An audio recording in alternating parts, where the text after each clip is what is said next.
Hey, it's the Wild from Country Credits. I'm here with Dave Cohen, writer, producer, musician, songwriter, everything. How are you? I'm good. How are you doing? I'm doing great. Thanks for jumping on. Yeah, thanks for having me. Yeah, so I know it's kind of like redundant. You've probably said it a million times, but I know you're not from the States, you're from Canada. And I always like to talk about people's journeys here and how they got into music and then how Nashville became part of their life. So if you want to start from there, that would be really cool. Yeah, I uh, grew up in Canada, grew up out west in Calgary, which is sort of above Montana for those people that kind of don't know the geography. Moved to Toronto after high school, and went to music school for a minute, and then dropped out of music school and went on the road for a bunch of years, and then realized that Canada was going to there's going to be a bit of a ceiling to all the things that I could Mm. accomplish, big picture there. And so I was like, I need to figure out how to move to the States. And then Nashville was, when I living in Toronto, Nashville was kind of the closest to where I was. Um, I wasn't really interested in New York. I wasn't really interested in LA, for what I wanted to do, which was play the piano. Mhm. And so Nashville was the place. So Uh, was it country music that you're interested in, or was more so just everything aligned with Nashville more? it was like that. Country music was like a more of like there was just opportunity there. Okay. Um, it's like I didn't grow up passionate about country music. It was something that like I learned about Okay. along the way. Mhm. And so then you moved here at what age were you I then? was 21 Oh, wow, okay. or so, 21, maybe 22, sort of getting on 22 in 07, 08. Okay, awesome. And then what was the first thing? Like, did you come here and meet people and get on your way, or was it like you came here with a plan or I came here with no plan. I was such an idiot. Like I like didn't even understand about like immigration stuff. So I Oh like my gosh, literally no plan. no plan. I was like, I'm gonna move to Nashville and like I'll play gigs, and they could pay me cash if they want because I don't have a social security number, and Oh my like gosh. whatever, I'll just go for it. And then like as soon as I got here, everyone's like, okay, what are the last four of your social? For like, I don't know, renting a house, getting a car, getting Oh my a gosh. cell phone, like literally anything. It's like that's the first question. And I'm like, I don't have a social. And then it's like, okay, I should probably like get this figured out. Something here. Yeah. So I went back to Canada for about a year and a bit, uh, talked to immigration lawyers and stuff, and got a work visa, and came back and did it for real again. Wow. Um, Okay, so how did so it come to be that you were like touring and doing all that? that's what I want is like, I was in music school, and I was like, I want to be on a tour bus, and that's where I need to be. Touring, playing. I wanted to be like a sideman musician. Like I wanted to play for an artist. Mhm. Um, so I had, it was the days of MySpace. I'm dating Ooh. myself. No, I had MySpace. So in the MySpace days, I just sent a bunch of MySpace messages to artists, uh, in Canada, in the States. I didn't really care where. I was just like, hey, I'm a keyboard player, hire me.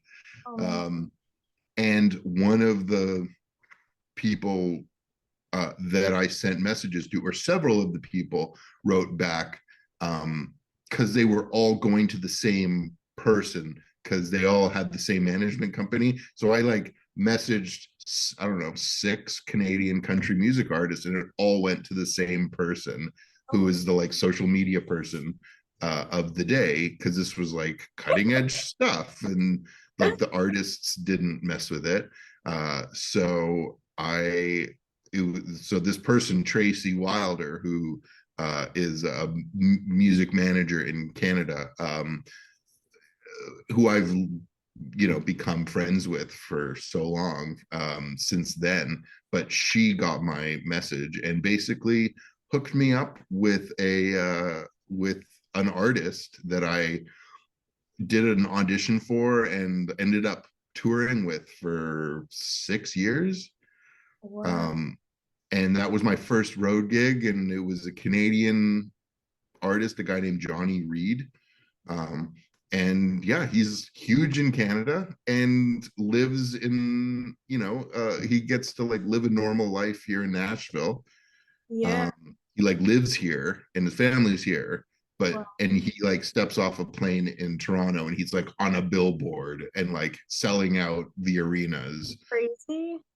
One of the things I wanted to ask you, but from your intro, it seems like you weren't necessarily into country music when you lived in Canada, but like, isn't it so wild how there's the country music scene in Canada versus here? Like, I don't, there's like this bridge and they're not crossing each other yet. Like, I wanted to like, it's so crazy. I feel like there needs to be more of a connection between the two.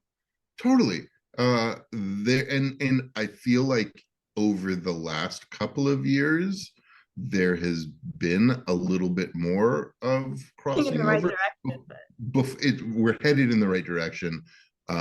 But yeah, there's definitely this weird line where it's like there's only maybe 3 or 4 countries in the whole world that like have a country music infrastructure. Like Australia, there's CMT Australia, there's country radio, there's country music venues, there's country music festivals. So like there's an infrastructure there. Same goes for Canada. There's CMT Canada. There's country radio across the country, festivals. So there's fans and there's stuff going on. And those are kind of like the only two-ish places outside of the country. wow. And now there's more to that. There's Europe and people are touring and expanding there. But in those days, 15, 16, 17 years ago, that wasn't necessarily the case. And so yeah, like there was like 2 or 3 people that broke through, Canadians that came to the States and had success. There was like Terry Clark Yeah. and Emerson Drive had number one, and I think Paul Brandt, Mhm. uh, but like the track record wasn't fantastic for Canadians coming to the States and conquering country music.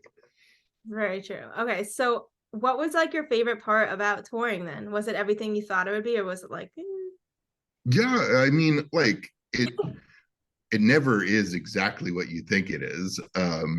But I loved it until I didn't love it. It was like, when you're in your 20s, when you're in your early 20s, and the family and like I was footloose and fancy free and just happy to do whatever and go wherever and right, um, sleeping on buses and playing arenas and playing small shows and big shows and playing TV stuff.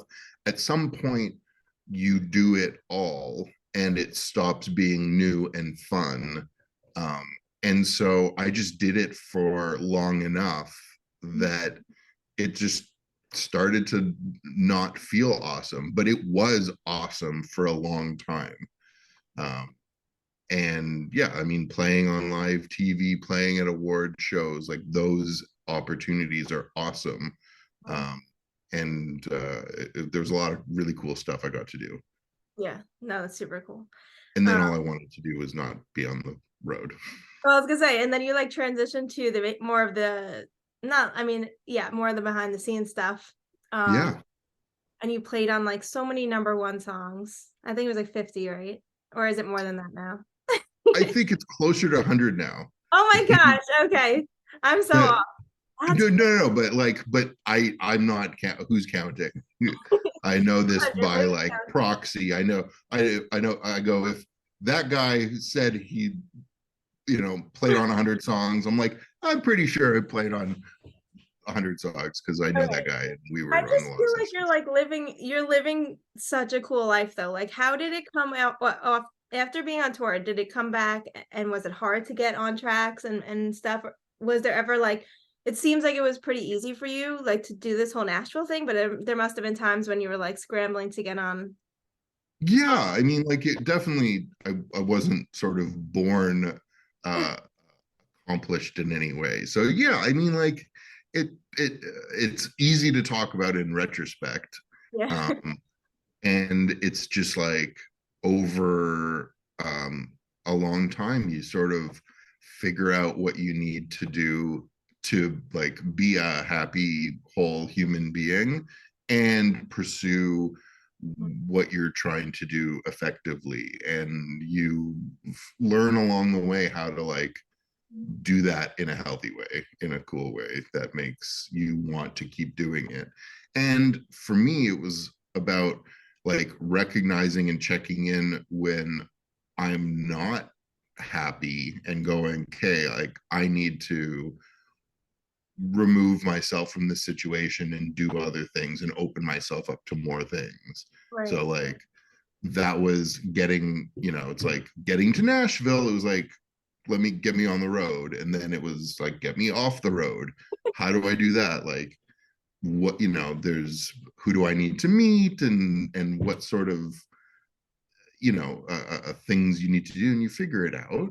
And it's all, you're just like, the whole time you're just putting tools in your tool belt. Like I went to music school and like I don't play, it was jazz school. Like I Oh, don't play I don't play jazz.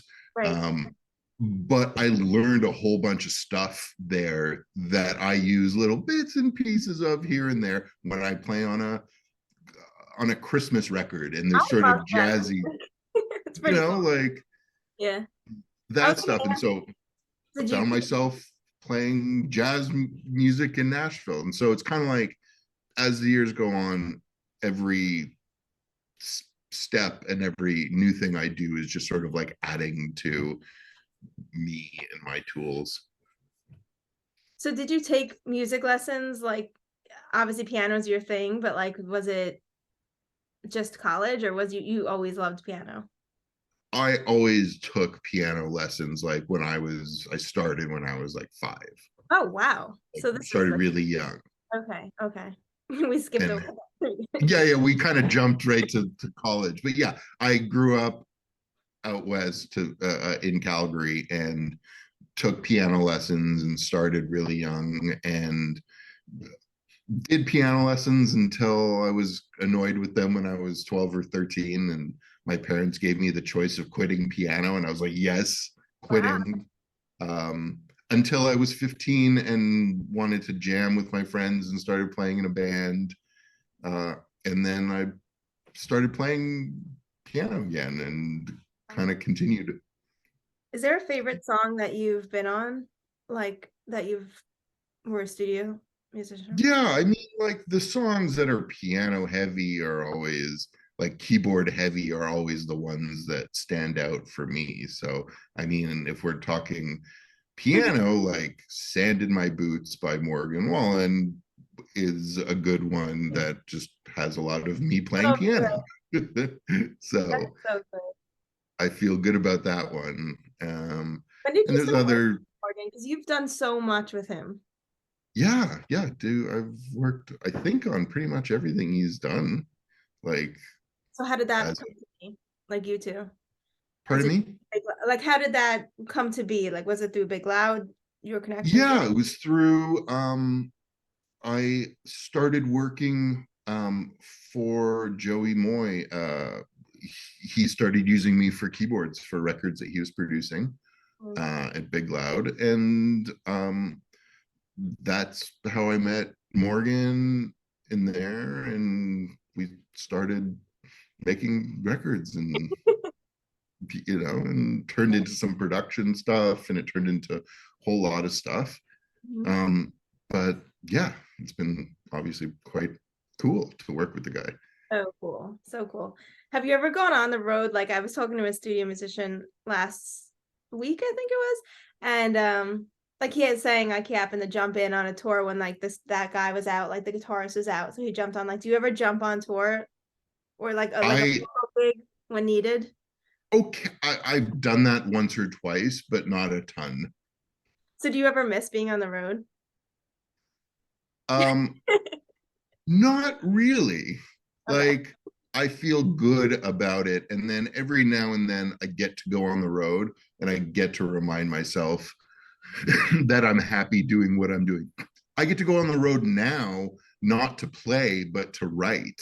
That, Like, if I'm working with an artist, and I'll sometimes the only way to like make time to try and write with them and spend time with them is when they're on the road. So I'll fly out to whatever and go on a couple shows, and we'll write songs during the day or after mhm. shows, and that's enough for me to go, yeah, good on the road.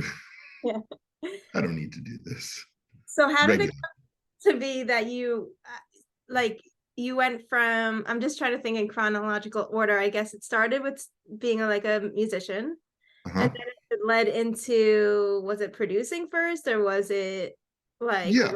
first? Like what did you Yeah, delve? chronology, big picture was like I wanted to be a keyboard player on the road, and then I wanted to be a keyboard player, session player. So I got off the road and started working on sessions, and then I got to do that a lot, and like was successful with that, and kind of wanted to know what was next. And so I then looked into production and started producing and getting curious about that.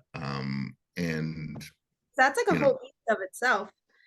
yeah, Um, that's like a whole other, like, all of these are like each in their own, like, people's complete careers. So I'm like, just going like, I think I might want to do a little production. no, I Like, was really excited for this one because I was like, oh, we touch on like almost every part of the song process. totally. Well, that was my thing. It was like, I know what happened. Like, if you're talking about the chronology of a song, like the life cycle of a song, at that point, it's like, okay, I toured it and played it. And so, like, that's at the end of the song's life. And I started doing sessions and doing demo sessions. So it's like, I knew the song at the very beginning, and I didn't know, I knew how to record it, but I didn't know what you did in between Hmm. the studio recording and going on the radio. And like that is where a lot of the production happens. Yes.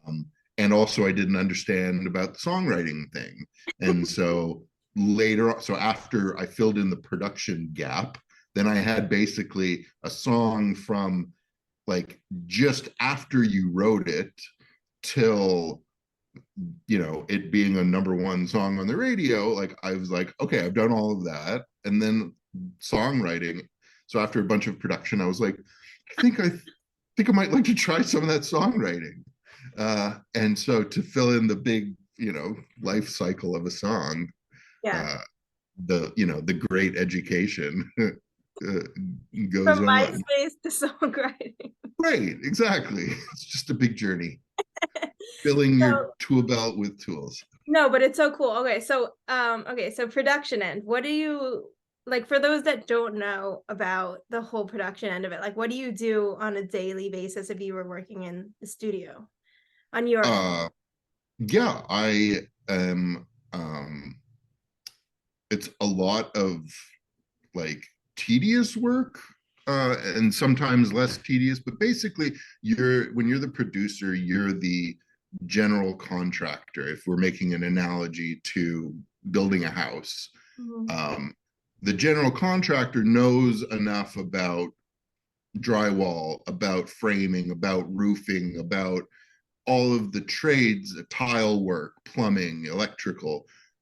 He's not necessarily himself an electrician or a tile person, but can work with all those people and get the house built. And so I think of a producer as the general contractor for a song or a record. And so I have like I come to production from a musician standpoint, so I can kind of speak on that a lot. But I also know a lot about song structure. I know about engineering. I know about actual equipment and gear and frequencies and microphones and things like that. And um, it's you're kind of doing everything. So for me, any day is like um, I'm just building songs on the computer, basically. There's probably no real average day. I'm getting the vibe, right? There's no, I mean, the like this for every song, you have to go through the process of recording the instruments, editing them, making them all even and good on the computer, and then you overdub stuff, and then you record vocals, and then you comp the vocals, and then you sing the harmonies, and then you mix the song, and then you. So it's like there's this whole life cycle of how to build a song. And so I do that. I'm basically spinning a bunch of plates. I have a whole bunch of different songs in different states of production, and you just have to wake up every morning and just kind of do your best to like chip away at all of the things. Mm. I'm producing a bunch of artists at the same time, so it's just like it's a little bit of just air traffic control, and it you know it all gets done when it gets done in its time. So cool. I love Cover Me Up. Like I know you worked on that one. And Yeah. that was such a cool cover. That's my favorite cover. That Oh was yeah. No, so that was all, it's like the song is set up and very well done. right. It's like, I mean, it's an incredible song in the first place. Mm. It's being sung by somebody who's really passionate about it, who happens to have a great voice. Um, and that song has, it's like of all of the songs that I've worked on, it's like I probably did the very least on those because it's so organic, and all the musicians just did what they do. Mhm. Yeah. And so yeah, like that that's a great one. Is there a song that you like wish you produced that you listen like you just listen to songs and you love the production on it and you like would have loved? Yeah, so like every Dan Huff record ever from all time is a record that I wish I wish I produced. There's so many awesome, like Joey Moy, who's like a good friend and mentor, and um like yeah, that guy's been doing it for so long and been so successful cross genres, cross decades. Mhm. It's like he's figured something out, Very and happy so that he won billboards because that was so well deserved. totally, Mhm. yeah. And that guy's been working as far as like people behind the scenes. Like that guy has been you know the mastermind of a lot of really cool music, and Yeah. but and behind the scenes. So when he gets something like producer of the year, it's like the most deserved. Yeah. So cool. Yeah, so then in 2020 was when you got your publishing deal with Spirit Nashville, right? Yeah, So cool. yeah. So how did uh that proceed? Did you was that something that you were like, I'm gonna do this kind of, I guess, part-time around all the other jobs that you do? Like how I much do you mean, love yeah, that? basically it was like, okay, I want to grow this thing, Yes. um the writing thing, and so um basically the sessions were like sessions, like playing on records. I still do that today. um and so it's like I'm able to be more selective of what I played on, and then use that extra time to write and to invest in the publishing side of things and start to grow that and grow those relationships. Um, and so Spirit was like such a no-brainer. Yeah. I know all the people there. and they're like, it's a killer company, and they've sort of shown me the ropes for songwriting. It's my first pub deal, Yeah, um, so big. and So exciting. yeah, it's been it's been great. It's been really successful. Are you working on anything right now that you could talk about as far as like writing, producing, anything awesome? Yeah, I've got a bunch on the go. There's an artist named Goa Gibbs, that I have started working with, and we've been writing songs. And we went to the studio a couple weeks ago and recorded. So she's going to be an artist to watch out for. Nice. Um, Doing really cool stuff. I've been working with Elle King on a record. Nice. Um, I've just there's a Priscilla Block, a couple of songs, those should be That's sweet. happening. And so yeah, there's like a bunch of stuff going on. Priscilla's a whole vibe of her own. Such good stuff. Priscilla is it's awesome in so many ways. So cool. Um, so do you have like a favorite out of everything that you do? Every like thing, producing, writing? It's kind of like it's like they all elevate each other. And to me, doing too much of any one thing is when stuff starts, like Mm. when it gets less awesome. So it's like if I can spend a week in the studio and then working on a record as a keyboard player, and then take those headphones off and then come back to my studio here and work on my own productions and work on songwriting songs with artists and that kind of thing. And then after doing that for 2 weeks, jump back in and do another session. It's kind of like it all makes the other thing better, and it all informs everything else. It's all kind of, it all just like turns into one big Oh, I thing. get that. I love that because I think like routine gets way too boring, and I think that when you do jumble Yeah, it up like that, your mind is like actually working at a different, I don't even know, level. So it helps the other things rise in quality. 100%. 100%. And how often do you know, how often do people kind of overstay their where they should be? Like how many people should move on and try new things that stay where they are and are miserable, they're unhappy, and like most of those people aren't good actors. And so you read it on people when they're not happy where they are. And I'm a huge culprit of that. It's like when when I was on the road and the road manager is like, "You guys are playing Letterman," and my response to that was like, ugh. No. It's like, then leave the gig. Don't be the guy that's grouchy on the road for like playing Letterman. Oh, no, I get it though. Yeah.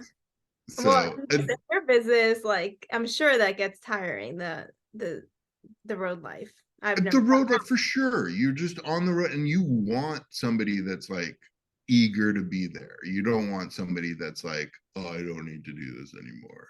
Like, you don't. It's like when I moved to town and started playing lower Broadway in Nashville, and there were musicians that were like rolling their eyes, going, oh, the stupid gig, blah blah blah. Like, I was like, get out of here. We don't that. need you. Don't be so negative. So it was like, my only goal for my career was to not be like that. So Yeah. whenever I started to feel eye rolly and that kind of thing, it's like, all right, let's figure something else out.